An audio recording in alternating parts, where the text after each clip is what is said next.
Salut les challengers et bienvenue dans cette nouvelle vidéo. Donc aujourd'hui, je vais vous parler d'une règle simple qui va vous permettre de passer à l'action rapidement. C'est parti. Alors cette règle, c'est la règle des 5 secondes. Alors cette règle en fait, c'est pas moi qui l'ai inventée, c'est une personne qui s'appelle donc Mel Robbins. Mel Robbins, donc c'est une américaine donc qui est coach et conférencière.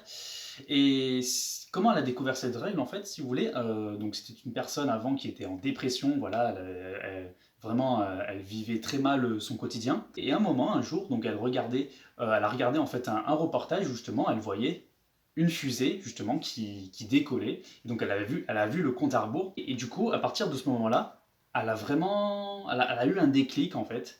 Quand elle s'est dit, tiens, pourquoi pas mettre ce compte à rebours, intégrer ce compte à rebours dans ma vie. Bah, du coup, en fait, ce qu'elle a fait, c'est qu'elle a expérimenté cette règle dans toutes les actions de son quotidien et vraiment, elle a changé de vie. Donc, elle est passée de avocate à entrepreneuse, donc à coach, conférencière, enfin vraiment, elle a changé de vie. Et du coup, d'ailleurs, elle a écrit le livre La règle des 5 secondes.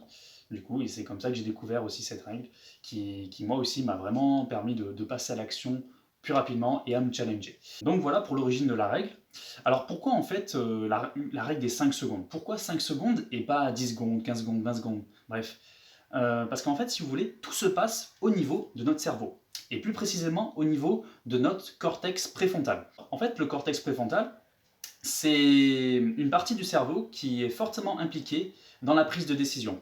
Et quand on est angoissé, quand on a la flemme, eh bien notre cortex préfrontal, il est impacté. Et du coup, on va avoir du mal voilà, à agir. C'est pour ça que quand on a la flemme, mais voilà, on n'a pas trop envie d'agir, de passer à l'action. Comment en fait reprendre le contrôle de ce cortex préfrontal? C'est de agir en moins de 5 secondes, car ça a été prouvé scientifiquement. Au bout de 5 secondes en moyenne, quand tu dis à ton cerveau je veux faire ça, j'ai une idée, par exemple je veux reprendre le sport, ton cerveau il va dire oulala, si tu reprends le sport, vraiment, attention, tu vas dépenser beaucoup d'énergie, ça va être dur et tout, tu verras, tu vas avoir des courbatures, machin, enfin, bref, on va s'inventer plein d'excuses, hein, on se connaît vraiment. Notre cerveau va vraiment faire en sorte de nous convaincre pour ne pas agir, justement pour chercher la facilité. C'est là où vraiment la règle des 5 secondes a son intérêt, c'est vraiment agir rapidement pour justement reprendre le contrôle de notre cortex préfrontal et agir rapidement. Alors, si on agit en 10 secondes, c'est possible, tu peux agir en 10 secondes, mais ça va être plus compliqué d'agir que d'agir en 5 secondes, voire 3 secondes, parce qu'en fait, en 10 secondes, ton cerveau il t'aura déjà convaincu de ne pas agir, donc c'est possible d'agir en 10 secondes, mais voilà, c'est plus compliqué. En fait, cette règle, elle a beaucoup de bienfaits.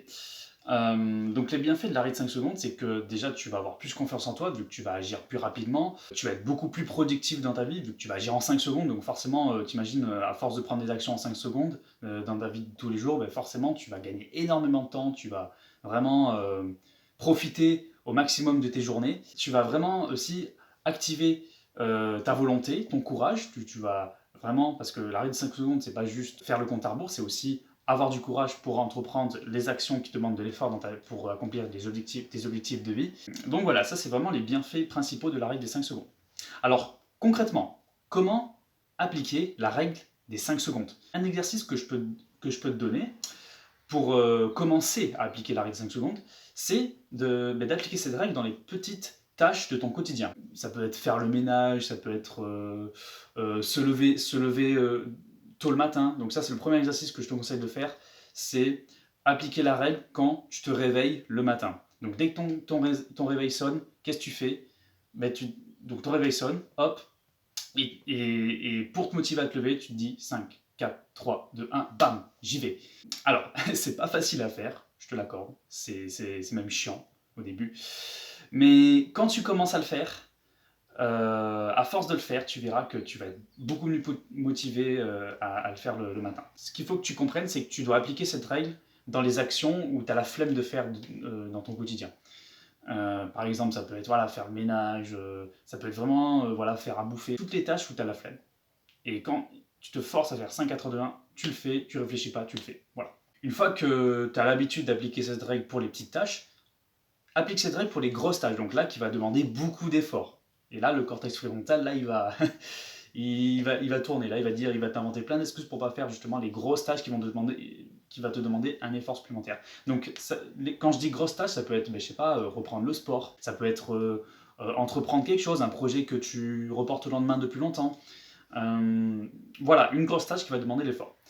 Alors tu verras au début, quand tu vas commencer à appliquer la règle pour une grosse action qui va demander l'effort, tu verras que tu vas comprendre que c'est compliqué. Pourquoi? Parce que tu vas appliquer la règle, et là tu vas remarquer que c'est stressant, et ce qui est normal en fait. Ce qu'il faut que tu fasses, c'est que tu acceptes le stress. Faut pas que tu le supprimes le stress, il faut que tu l'acceptes et que tu y ailles en fait. Mais tu verras qu'il y a de fortes chances que tu ne passes pas à l'action. Je dis pas ça pour te démotiver, mais si tu ne passes pas à l'action dès le début, faut pas que tu fasses un drame, faut pas que tu dises oh fais chier, je suis pas passé à l'action, ça me saoule et tout. Faut pas que tu te dises ça.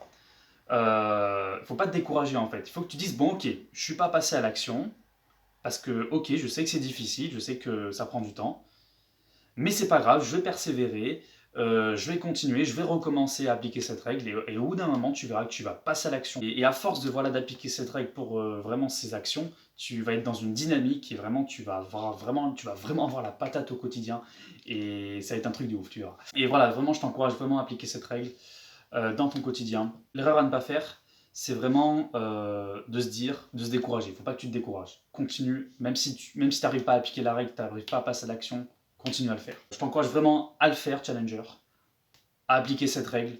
N'attends pas le bon moment pour agir, parce qu'il n'y a jamais de bon moment pour agir en fait. Dis-toi qu'on n'a qu'une seule vie, et que, comme on dit, c'est le moment ou jamais. Je te remercie pour ton écoute. Et n'hésite pas donc à me laisser un pouce bleu, à partager la vidéo et à t'abonner à ma chaîne. Ça me ferait vraiment plaisir. Et n'hésite pas aussi à laisser un commentaire pour que tu me dises ce que tu penses de la vidéo. Voilà, je répondrai vraiment à tous vos messages. Et vraiment, voilà, j'ai envie de fonder une communauté. Et vraiment, ça va être un truc de ouf. Voilà. Je ne m'éternise pas plus sur le sujet. Je vous remercie les challengers et je vous dis à bientôt. Ciao, ciao.